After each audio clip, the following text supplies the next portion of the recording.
how it was going to change or shift. And so as I was kind of thinking about like this mentality that in faculty senate, we're talking about I need to fix this because people are going to be able to point to it and say that it's AI, Yeah, that's a really good point.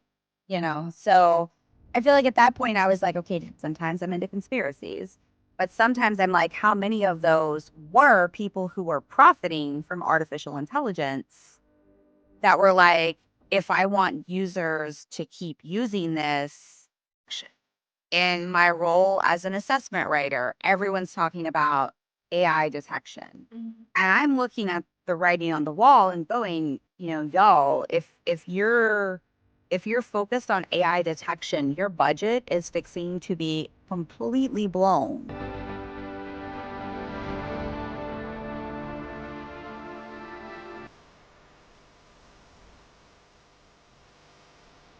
Hi, I'm Dr. Brandi Robinson, the owner and founder of Learner Journey Labs.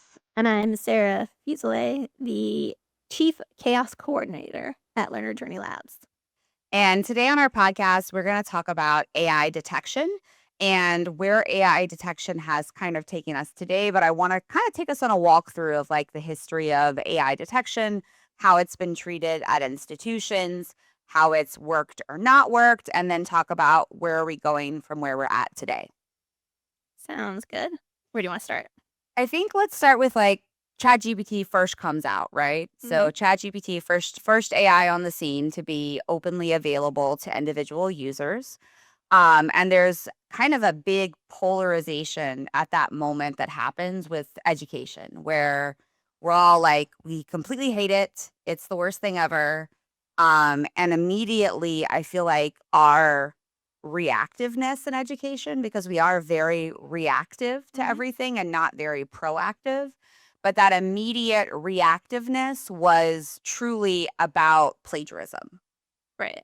And like the big concern was students that use this are plagiarizing. Right. We're not thinking for themselves. Yeah. And so I think what happened at that point was everyone kind of went like whole hog, to steal the phrase, into how do we detect AI as an author. And when I say everyone, I mean institutions, faculty, ed tech, because you have Turnitin, you have all these different companies that are tech companies that invested really heavily in detection. And so let's just kind of revisit, like in those early days, like the first 6 months, like what were the signs that you were like, yeah, that was AI generated? I remember we were using it to help write courses. And I remember it kept saying delve. Like it really loved the word delve. And I was like, stop. The sentences were very choppy. I remember it wasn't very cohesive. I guess choppy. And I don't know. All I remember is me yelling at it with delve, or it would use a lot of ableist language. Like, let's walk through this Yeah. topic. That's what stands out in my mind. Yeah, and I do remember having this conversation early on with someone, and I was like, who even says delve? Like, who says that? And I literally talked to someone in Europe and they said it a bunch, and I was like, oh, there are actually people who say delve. ChatGPT was British. Yes. But it was like a British like thing. And I was like, oh, that makes sense, because I kept being like, where is this word on the internet? Because they kept telling us like, oh, it trolls the internet. Its database was like what, like 1995 or something in the beginning. And I kept being like, where are all these websites and stuff that say the word delve? Like, who's coming up with this? It was, I feel like we ranted about it almost daily. Yeah, because you would be like, don't use the word delve. And then like it would do good for one paragraph. And the very next paragraph was like, now let's delve into this next topic. And I'd be like, who says that? Right. And the choppiness, that's the second thing, is it was very short, like kindergarten sentences, maybe first grade, second grade, what you would expect them to write versus, and I remember thinking people are worried about plagiarism, but who in college is going to turn this in and expect it to fly, first of all? Yeah. Like it might be a good starting point, but if you're going to actually turn this in high school, college, you're asking to be called out, if we're being honest. Yeah, and I think, like, what you're saying is choppy, like, for me, it was, like, identical sentence structure. Right. So, it's like every sentence was, like, simplistic. It had, noun, verb, adjective, maybe, like, and it was just almost like every single sentence read the same, so it was very, at least for me, I would notice delve, and I would also notice that, like, it was very repetitive sentence structure. Right. And I am so, attracted to, like, reading 'cause, I don't like to have auditory information, I'm very visual, and I would find that I would drift because the sentences would just be, like, so repetitive, and I'd be like, "What did I just read? I can't even tell you," Right. because it was so repetitive that I just checked out. Yeah. I think for me, the other thing that I noticed, and this is because coming from a STEM background, we use M dashes in STEM. Like it's Mm. encouraged for us to use the M dash.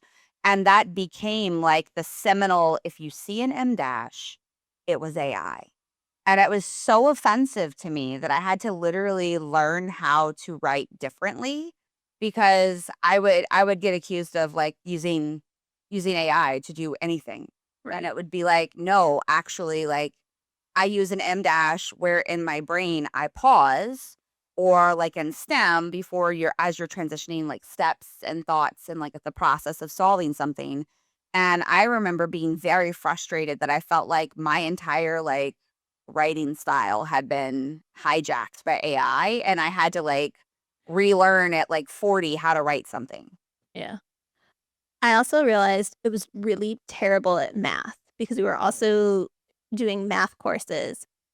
And I remember writing math problems, higher level math problems, and then it couldn't solve them or it gave us the wrong answer. Mhm. And so all these kids that are using it in high school or college for math, they're going to be in a world of hurt.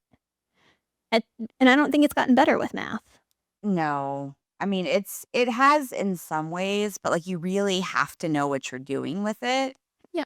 and I think, like, the other big thing would be, like I mean, again, I teach, so, like, as a math faculty, I'd be like, "Sure, I can solve that," and, like, it would very consistently like, even today, it occasionally does it, but, like, a year and a half ago, every time you would ask it, it would, like, respond to you like a conversation, and then it would do it below. And Mhm. so students that were just not even trying to vet what it said would unintentionally copy that additional piece to it. And so it was kind of really easy to the naked eye to know that something was truly AI back then. Yes. And also if it uses LaTeX and you copy paste it into Word, it gives you the LaTeX and what it would be without. So, people don't take that out of things. Yeah, and to this day, it still does that, and I still get assignments from students that I'm like, "This is LaTeX, so do you wanna get on a call with me and walk me through how you coded the math like this so that I can understand what you're doing?" And they're always like, "No, I cheated." Yeah. Well, and especially sometimes it's really obvious because it has it in the regular letters next, like, right at the end. Like, if you're gonna use it, like, at least delete the latex. Yeah. Yeah, so, I mean, early days, it really was so easy to know that there was something there. And I think, like, as the ed tech companies made the shift into AI detection, because that's what we were all asking for. We were like, this is plagiarism. We need to know if a student uses AI or if they don't use AI. And so, you've had your Turnitin that would kind of analyze the sentence structure and it would determine like if it was too repetitive. And then you have other tech companies that started looking at like metadata that would sit Mhm. in there and that we would basically have metadata. Um, some people at one point they would put things in like all white text. I was just thinking about that. Somebody we know that taught online middle school, they didn't do it, but they had other faculty members that would put, like I think the example they gave me was, like, "Write about a banana" in white font, and so when it got copy pasted in the assignment got copy pasted into ChatGPT, it would do that, and that's how they would know. And I'm like, it's a lot of effort to know. Yeah.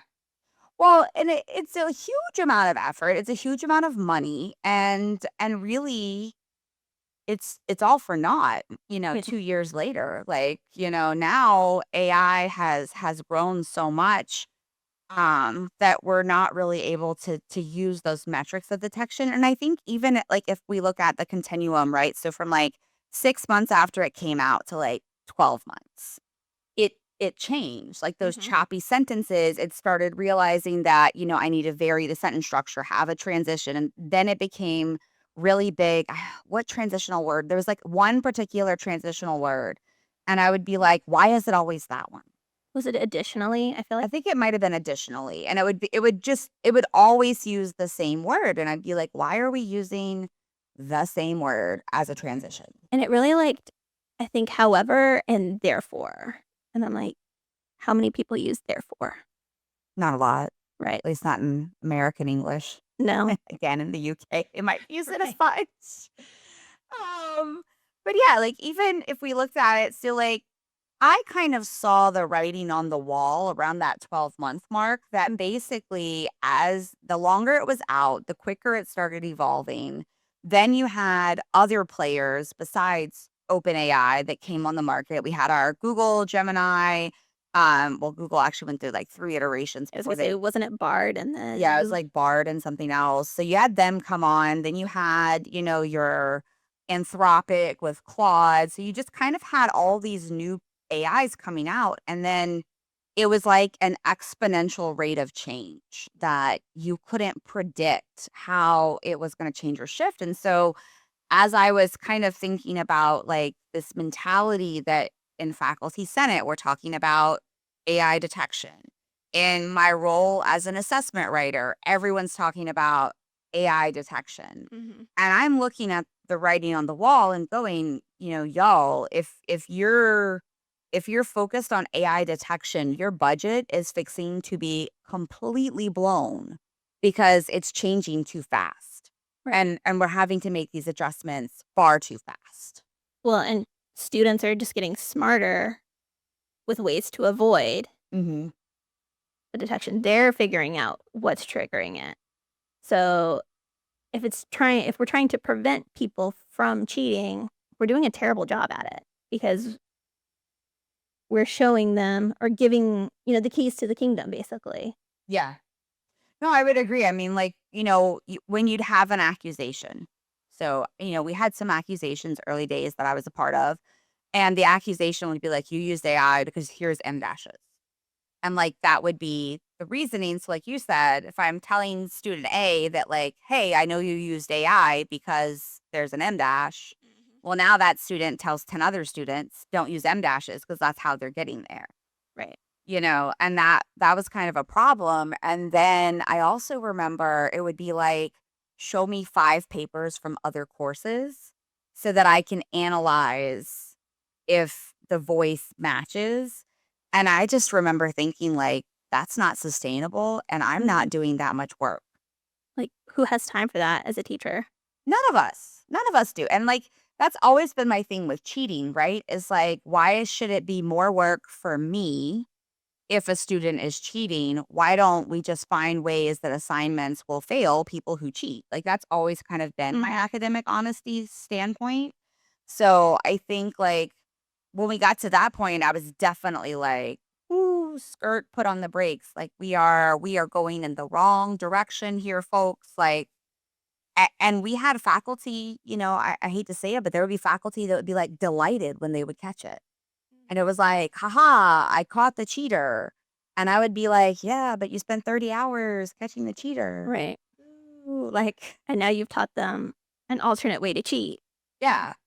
And now like you're driving yourself crazy. And what about every other student that wants to learn? How many Right. students did you leave out because you invested 30 hours in your quest to catch student A Right. and cheating Because to even the if end? it's 3 hours instead of 30, that's still 3 hours that other kids you were ignoring other students. Yeah, exactly. So I feel like around that 12-month mark was really kind of when I was like, this is not sustainable for us. Mhm. And with the way that the AIs were evolving, both even like, I mean, again, you had other players in the field, but like even when I would just look at one of them, like M dashes went away, Delve went away, this one, and it felt like as soon as someone would publish a story and be like, this student was caught cheating for this thing, it almost felt like 2 weeks later, the AI pivoted itself. And, conspiracy theorists, sometimes I'm into conspiracies, but sometimes I'm like, how many of those were people who were profiting from artificial intelligence that were like, if I want users to keep using this, I need to fix this because people are going to be able to point to it and say that it's AI. Yeah. That's a really good point. So I feel like at that point I was like, okay, detection is not the thing anymore. Like, I don't want to get into a he said, she said argument. And that's really what they felt like was like he said, she said. And like, I don't know, like 8 times out of 10, they'd rule in the student's favor that we couldn't actually prove that they did it, And I was like, this is just not a sustainable practice for us. So in that 12-month, I feel like some institutions shifted away, especially as like lawsuits came out and students sued because they were put out of institutions due to academic honesty situations. And I feel like we kind of paused in the education world and we were kind of like, is this really the hill that we're going to battle on? Is this particular hill?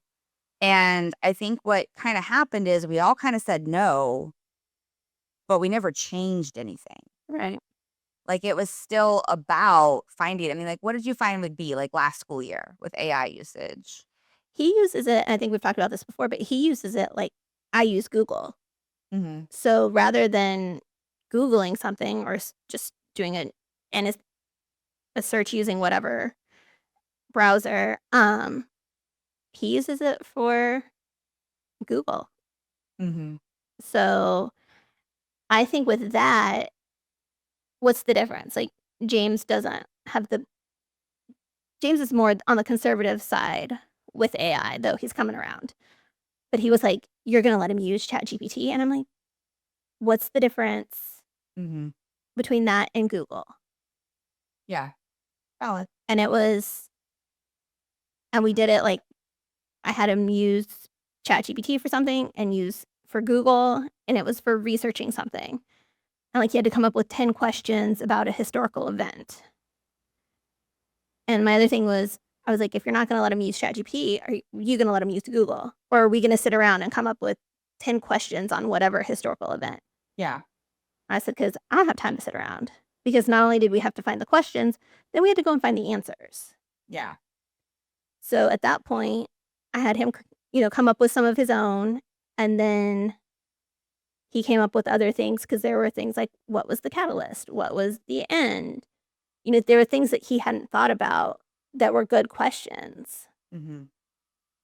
And he was struggling, like, after 5, he was like, "Well, how it began," which is could be, like, the catalyst, but something different, like, it was more about there were things like what it led up to it Mhm. and things like that that none of us would have thought of. Yeah.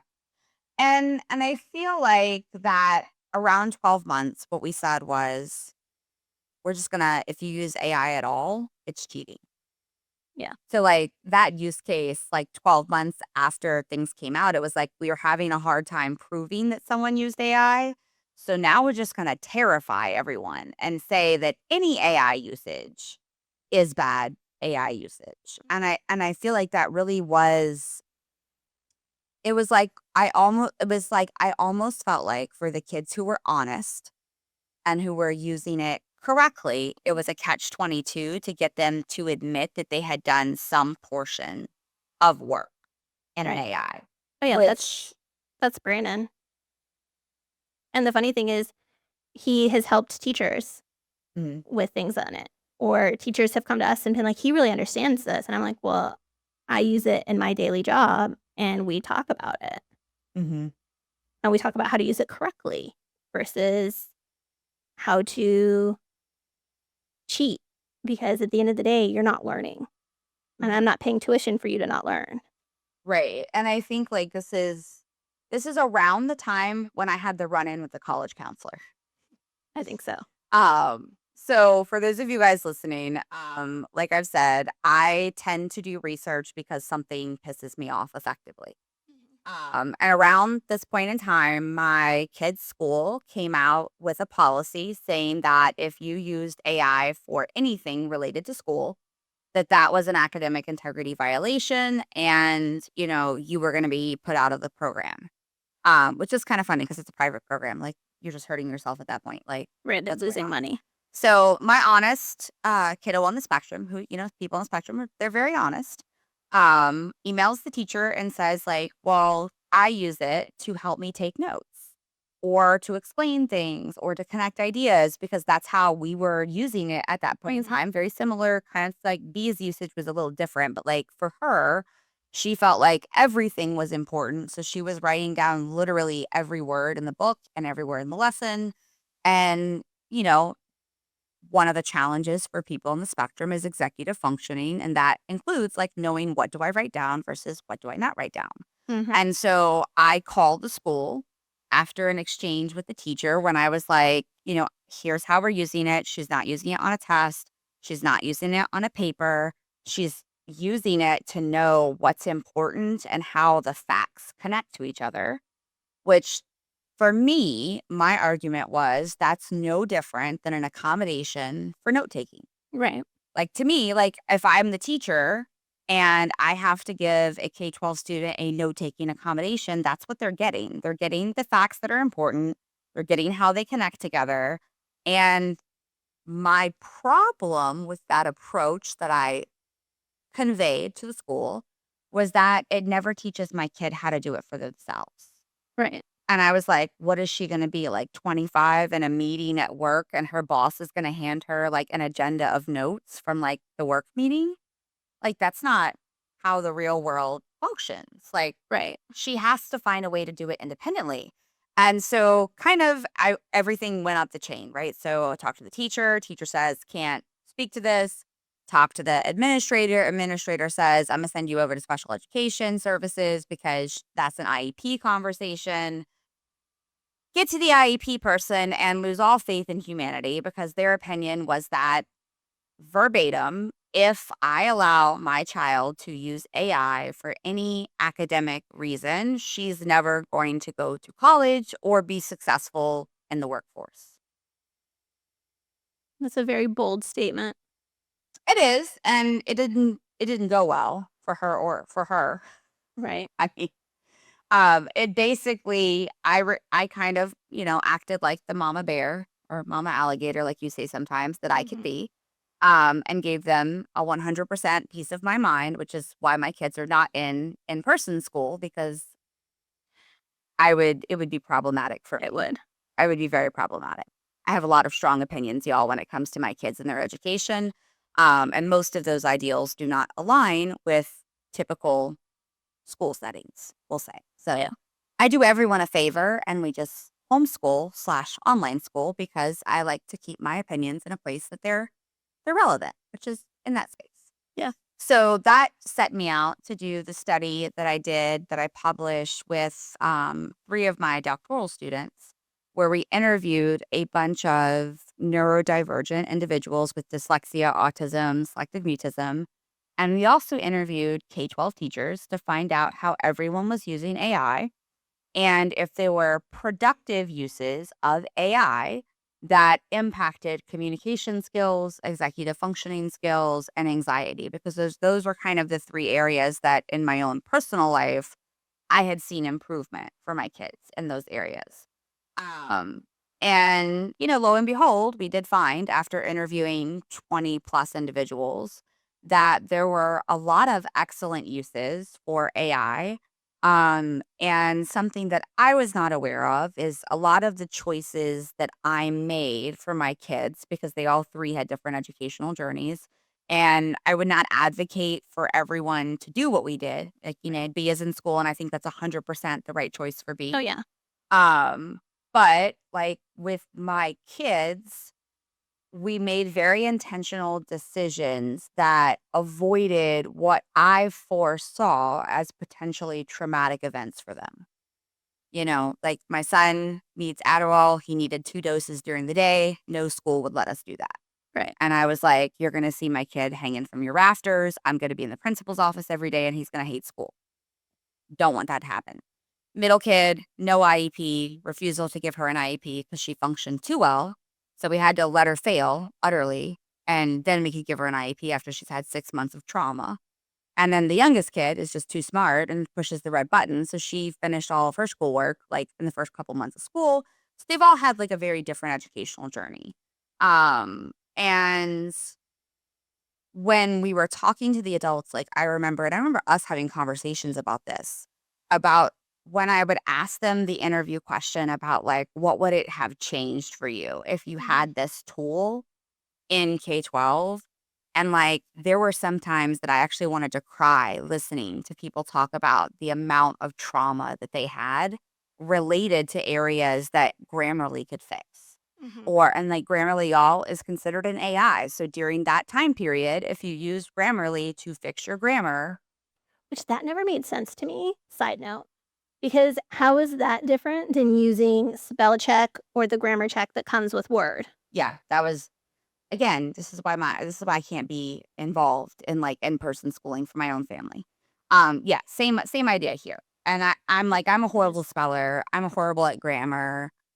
You know, I don't see the harm in anyone doing that because yeah, it's like spell check and grammar check. Like, why is it It might be slightly more intense, but it's the same thing, right? And then there became like, okay, you can do the green and the red, but you can't do the blue or the purple.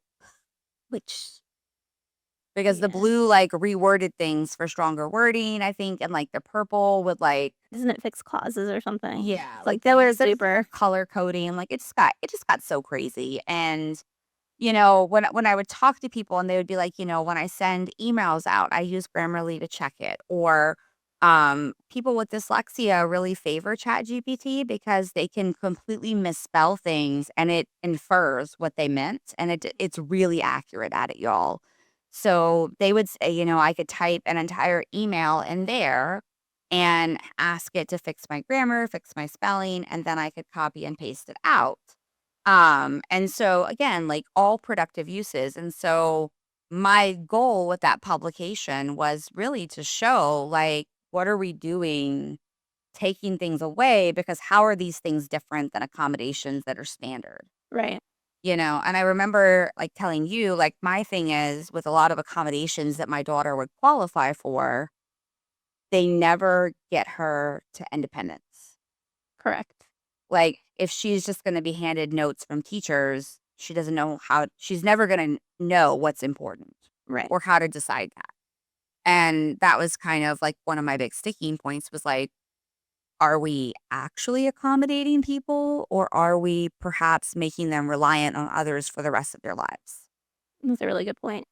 So I have some current studies that are happening in clinical work with behavioral therapists to kind of prove the same thing. But around this time, like that's when all that was going on. And I was really finding that AI usage, when done right, can really be impactful. But kind of everything in education was fighting on that and saying, like, no, absolutely not. And then now, like, let's fast forward to kind of today.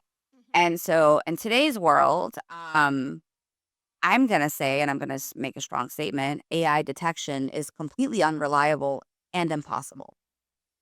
I agree. I also think somewhat, at least here in Louisiana, the stigma of using it is fading because B had to take a class this last year on computer applications, and they focused a lot with using, ChatGPT, Prezi, which does presentations and things like Mhm. that, Yeah. and a lot of it focused on ethical uses of AI, Hmm.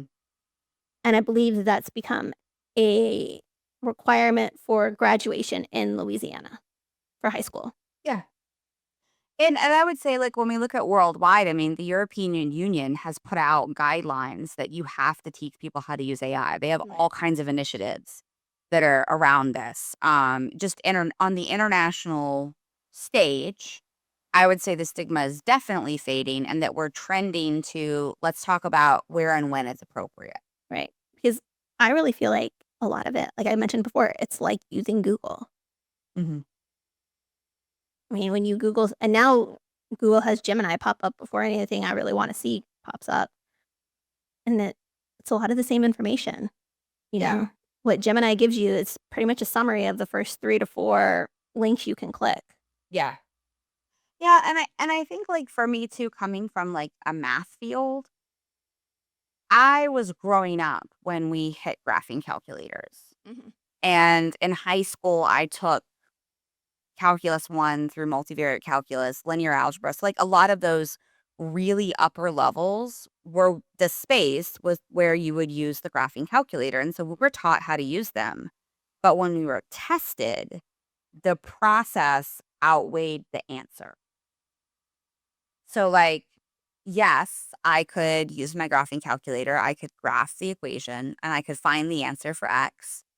But if I couldn't justify how it was the answer, and if I couldn't show the intermediate steps before I touched my calculator, I didn't get points for the answer, Right, which makes sense. which makes sense. And that's always kind of been my stance with AI is if they're still doing the thinking.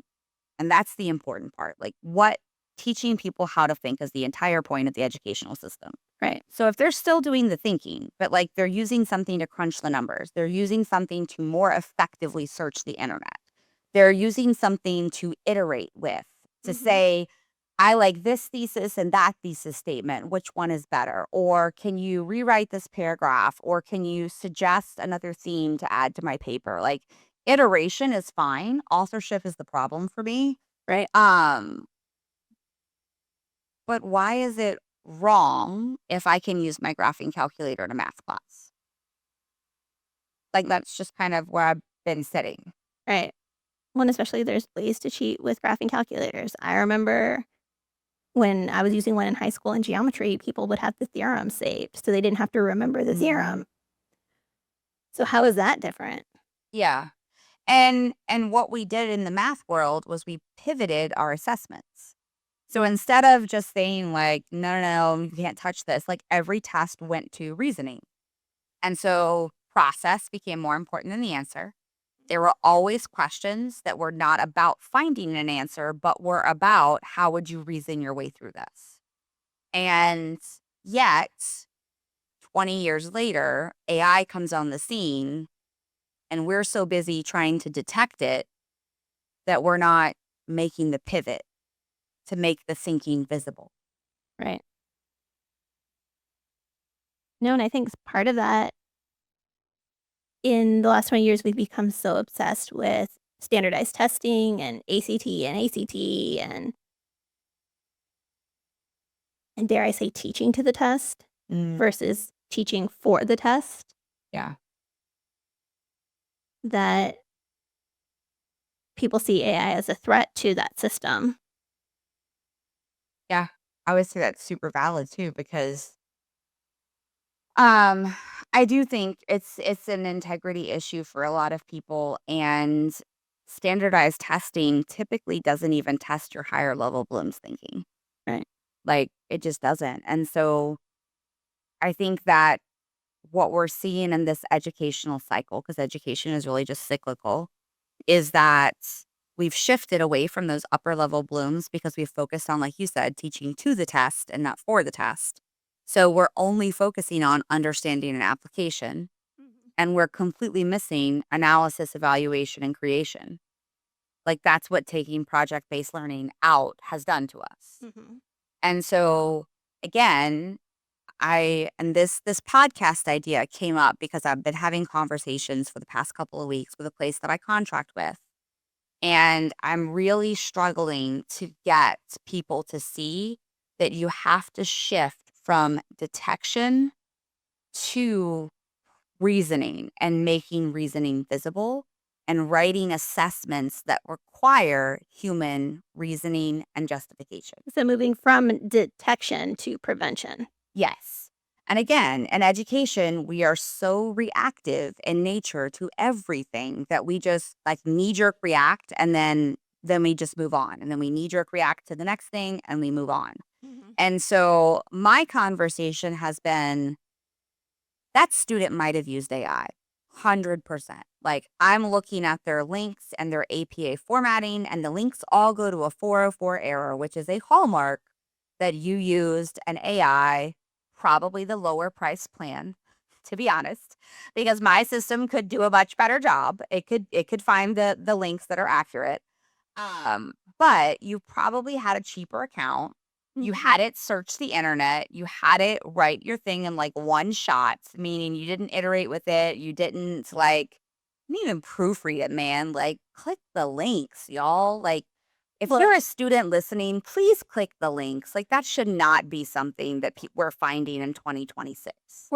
there's even, I don't know if you would technically call it an AI, but there's a tool similar to Grammarly that it will APA format your sources for you. Mm-hmm. Do you know how much I hate that? Like Brandon his teachers have said that they can use that to format it. And I'm like, I hate it because we had to do it by hand. Yeah. And I had teachers that were in high school that were such sticklers for it. And we would lose points. And I'm like, y'all can just put it in Yeah. and do it. And I'm trying to remember what it's called. And I can't right now. And to me, again, going back to this whole like, it's like Google. If that's okay for it to put your sources into APA format, how is it bad to use it as like a Google? Again, as long as you're iterating it, thinking, proofreading, and you're doing the majority of the work, how is it different than Google? Yeah. And so, we've been talking about this with this place that I work with, and I'm like, we could, and their argument is we're finding, metadata, or a lot of times I'm like, hey guys, this is AI. And they're like, well, it doesn't throw a plagiarism flag. And I'm like, of course it doesn't, because AI has evolved. Like it's the clean paste, everyone, the clean paste gets rid of a lot of metadata.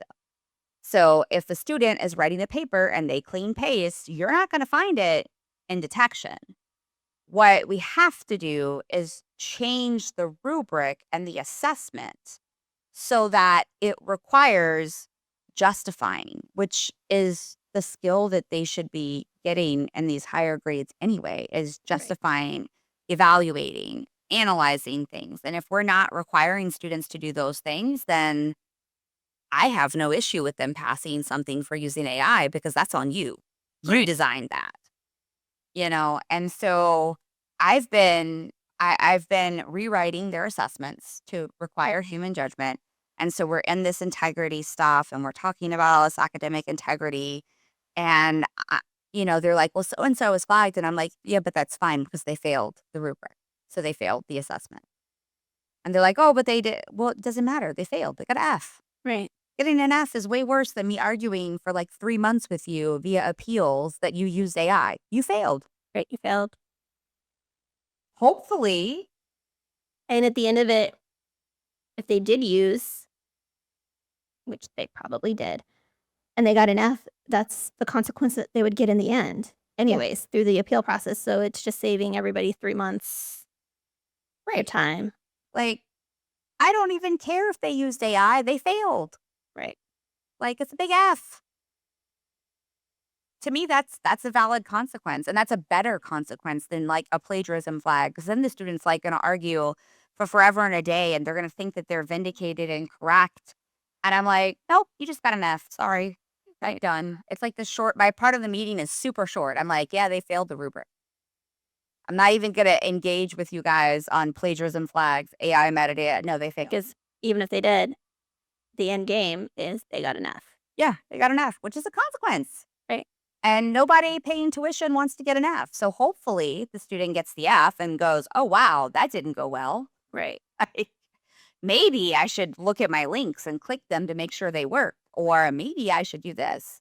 And then like one of the things I've been also advocating for is when you give the feedback to the student, you cannot give them the cheat code that they could put in the AI to fix the project. Right. Because then you're feeding the problem. So you've changed the assessment and you've made the thinking visible and required. But if you feed to AI the exact feedback, then that's another problem. So I do this thing where I give open-ended questions. So I'll give you like a paragraph on like, overall, here's what I saw, here's kind of what Mhm. I thought. And I'll be like, to fix this, here are 6 questions you should think about and you should apply.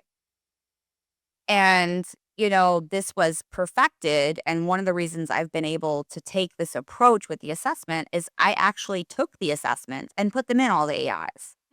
So I put it in Gemini, I put it in Perplexity, I put it in a ChatGPT Plus, personal and business. So I put them into like multiple of them, and then I graded them and looked at them and said like, okay, where is it that Gemini is struggling to reason? Where is Mhm. it? And then we just rekeyed the rubric to that. So then I did the same thing with the feedback. And I realized that if I gave feedback that was open ended questions, when you put them into the AI, it gets really confused. Like when you're loading in 6 questions, all it does is write like 6 paragraphs of like word saladness Mhm. because it's trying to make sense of the feedback. And it's basically like, oh, I just need to answer these questions. And so what you wind up with is like this really like choppy thing that doesn't make any sense anymore because they added 6 paragraphs in answering those questions when really they were supposed to synthesize Right. the answers to the questions and then apply it to what they did. So I just kind of like chuckled to myself and I'm like, when I see the second submission, I'm like, haha, I know what you did because your Right. paper got 6 times longer. And Um, again, they're still getting they're an still F. failing. So, and then you can't redo it. You've already failed it twice now. Like, woo. Right. So with a couple of minutes that we have left, I want to talk a little bit about, the technical world of AI. And the past week, ChatGPT came out with Codex. And Codex has been put forth as a agentic AI, so meaning that it can handle multi-step tasks. So for anyone listening, agentic AI is not just an LLM, it's something that can look at a task, it can break it down into steps, and it can tackle it in steps, which means that it is exponentially smarter Mhm. than your average LLM. So we're going to get better outputs from Codex. The other thing is that Codex lives in your workspace. And that's the piece that people don't understand. So if you go out there and you're looking on like LinkedIn and Facebook and all this stuff, it's like Codex, it helps you write code. And because I have a technical background, I was like, that doesn't make sense because if I actually go into like VS Code, which is the actual software Mhm. a coder would use, it has an AI plugin with Copilot, it has one with Gemini. So like you could name your AI. And so I was like, I'm very confused on why I would download a separate app Mhm. to code anything. And so I just started experimenting with it. And I was like, let's just, throw the spaghetti at the wall and see what happens. Well, the fact that it has workspace access means it can open your Microsoft Word. It can type directly in your file. That's always creepy to me, that part of it. Yeah. So, but there's no more like I downloaded it, so there's metadata now. Oh, I hadn't thought about that part. Yeah. So there's no metadata because it's on my desktop using my software as me. That makes it even creepier. It probably does. I think it's super cool, but I've been training stuff like this for months. So I Right. knew it was coming because of my background. So it's like, I know it's coming out. And if you've been watching tech blogs and not LinkedIn, you would also have heard it coming. Right. But I even showed my doctoral students it can control my browser and the mouse looks like my mouse. So if I'm taking a proctored online exam, that proctor has no idea that it's not me taking the exam because it has access to your workspace. It can answer questions in browser and look just like you. Like it's not going through an agent portal, it's not opening a virtual machine. It is you. And so with the introduction of this, to me, that was the final nail in the coffin and that's what precipitated this topic was even if you've invested in AI detection, and there's a lot of universities that have spent millions, your money is completely in the toilet at this point in time. Right, because if I can make it look like I'm doing it, how are you gonna detect it? Right. And my students were like, but Dr. Robinson, they were like, are students really going to know this? And I'm like, look, cheaters are some of the smartest people. Mhm. And I know because I'm one. If I can cut a corner, I'm going to cut a corner. Now, on the flip side of that, I gleefully will catch people doing it because I do it myself. And then I'm Right. like, now I'm going to rewrite the assessment for like people not to do this.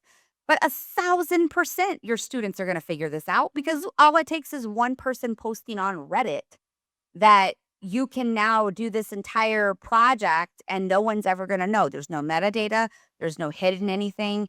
If there's white text, it's going to know it. It's going to write like you because it has access to all of your documents, so it knows how to sound like you. So if it looks like you and it sounds like you and it uses your software and it uses your machine, what's your plan, institutions? That's where they need to go to the prevention, not detection, and Yeah. flip the switch that way.